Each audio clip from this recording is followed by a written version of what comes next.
Class, yeah. He had Mikey Garcia coming along. He had Brendan Rios. Crawford. He signed Crawford out Yep. of the 2008 trials. Yep. And I remember nobody would take Crawford when he signed him. Really?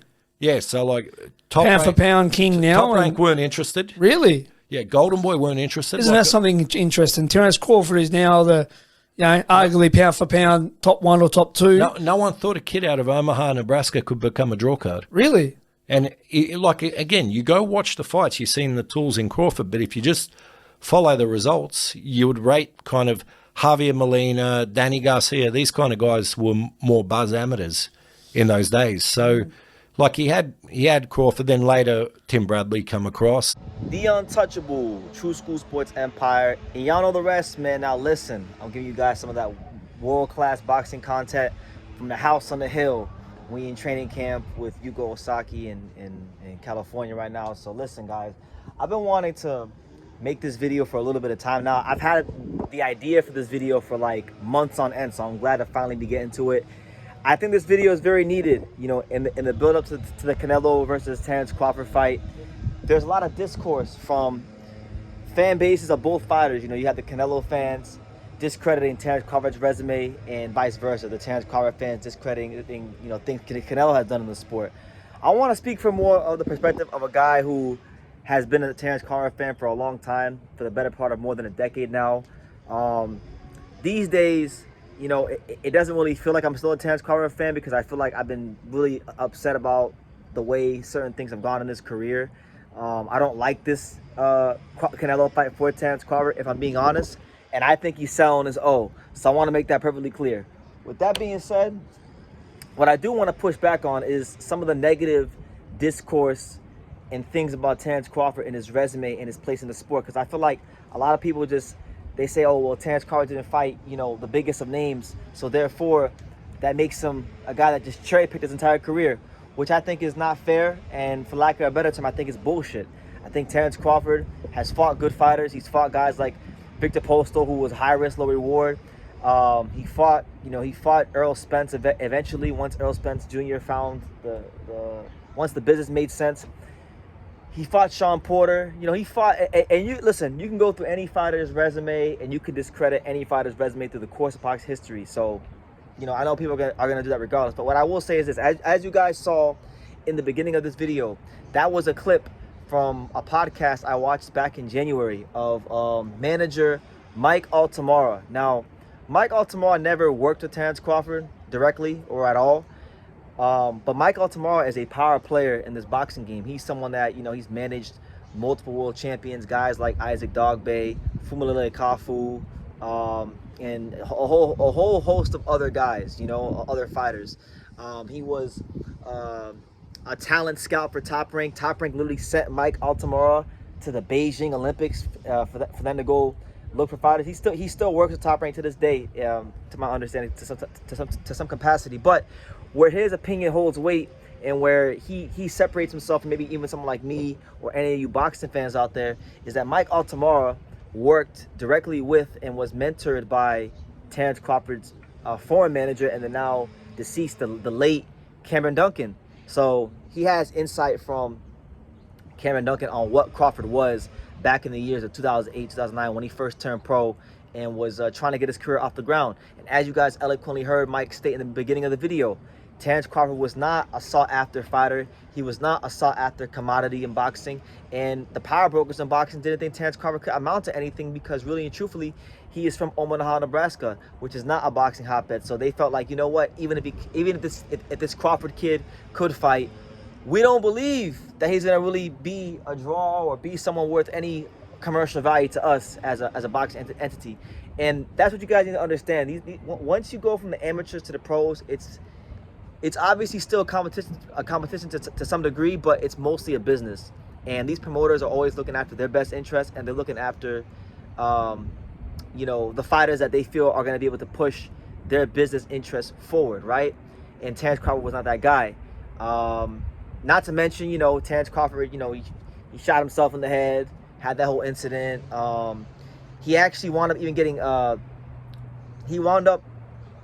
Terence Crawford was such an overlooked fighter in boxing that he was signed to a company called TKO Promotions, not TKO Promotions as we know it now with Saudi Arabia, but TKO Promotions back in 2010, 2009 with a guy named Chris Middendorf, and the company did so bad that they couldn't even financially survive. So they couldn't even afford to put Crawford's fights up anymore. So they basically negotiated a deal where, you know, Top Rank would take over as the sole promoter of Terence Crawford, and they had to pay Chris Middendorf, I think it was about around 7 to 8% of Terence Crawford's purses moving forward, right? Now, you know, once Crawford got to a certain stage, Top Rank stopped trying to pay Middendorf the 8% or 7% he negotiated, and then a lawsuit came Top Rank's way, and, you know, that was a whole ordeal there. But I'm saying all this to say that Terence Crawford didn't have the luxury that a lot of fighters had when he came out of the pros, into the pros.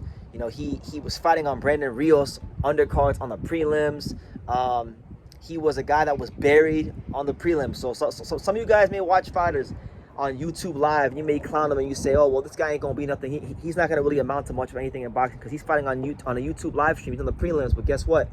That guy was once Terence Crawford. So even though I'm frustrated with Terence Crawford because I don't like this fight, and I don't like the idea that, you know, Canelo Alvarez could get credit for beating Terence Crawford when Terence Crawford's not even really a 154-pounder. He never really established himself as a legitimate 154-pounder, and the Madrimal fight to me was not enough to really establish himself as a legitimate 154-pounder. The fact that Canelo could get credit for beating a guy like Terence Crawford is really pissing me off if he does actually go ahead and do it. Obviously, if Terence Crawford wins, that puts him in a different stratosphere, which, you know, he's capable of doing. If anybody could do it, it is Bud, and I wish him the best. I'm still a massive fan of him. You know, I have great memories of Terence Crawford when I used to have a job making pizza about almost 9 years ago. I was living on the opposite side of town in Dania Beach, and I worked at a place called Antonio's Pizza, right house. And I remember to illustrate how big of a Crawford fan I am, I was so excited to watch Terence Crawford fight Thierry Jean, right? I'm back on HBO. I ran across the city.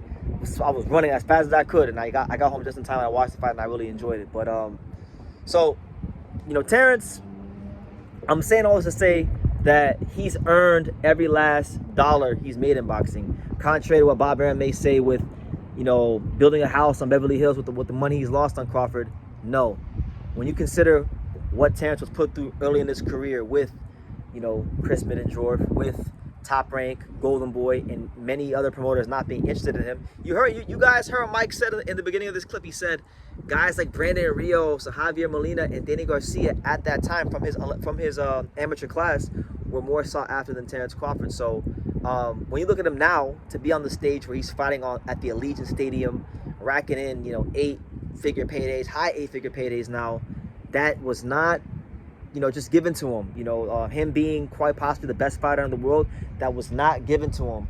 There's many fighters there's many fighters, I don't want to say like Crawford because he's a unique talent, but there's many fighters that are in his situation that get off to a rocky start in their career. Maybe it's promotional issues. Maybe it's that they're not from the right part of the world. Maybe they're not from, you know, California. Maybe they're not Mexican American. Maybe they're not Mexican. Maybe they're not, you know, maybe they're not from a boxing hotbed that has a lot of TV money behind them. So they're already at a disadvantage. But a lot of guys in a situation, 99.8% of the time, maybe 99.9% of the time, they don't get to this level. So there's something to be said about Terence Crawford for his level of consistency, his dedication to the sport, his application to the sport, and the dominant performances he put on all year. So look, man, I'm not really still happy about the Canelo fight. I think you know, I'm gonna stick with what I'm saying. I think he's selling his O, and you know, if I could hope and I could wish for one outcome in this fight, you know, I would hope for a Terence Crawford stoppage victory, because I think he's a great fighter, and I don't want him to lose someone that's, you know, just bigger than him. I feel like it's nonsense. You know, I feel like he could have went about this a better way, but that's just my opinion. The best part about boxing is that no matter what someone like me thinks, my opinion is irrelevant. Your opinion is irrelevant. The best part about boxing is that no matter what all of us think in the media or as fight fans, the two fighters, they have the final say, and they will determine which one of us know what we're talking about and which one of us don't know what we're talking about. So look, man, I wish Terence Crawford the best, but I wanted to come out here and just highlight this fact to you guys that Terence Crawford was not a sought-after fighter. he did not. He earned everything he got in boxing, and you know, there's something to be said about where he's at now in the sport. You know, on these big stages, in these big fights, it goes to show you that when you go on the ring and you kick ass and take names, that the cream inevitably always rises to the top. So all you fighters out there, if there's any young fighters watching this video still, you know, be encouraged. You know, no matter the situation, always be encouraged. Always stay in the gym. Always believe that. Believe in your skills and continue getting better, and you could one day maybe have a similar story to Terence Crawford and be in one of these type of big fights and making this great money and on the power list and those kind of great things. But I digress. You guys, let me know what you think in the comments down below. Make sure you guys take the time to subscribe, and like I say in every single one of these videos, you can love me or you can hate me, but I'm just a kid from being it. So until next time, take care, guys. James Hunt for the untouchable true school sports. Let's go, baby. Bow! Be careful what you wish for because it can become a reality. Yeah. Thank you for watching another video on the untouchable True School Sports Empire. For more great boxing content just like this, make sure you guys stay tuned and subscribe. You won't be disappointed.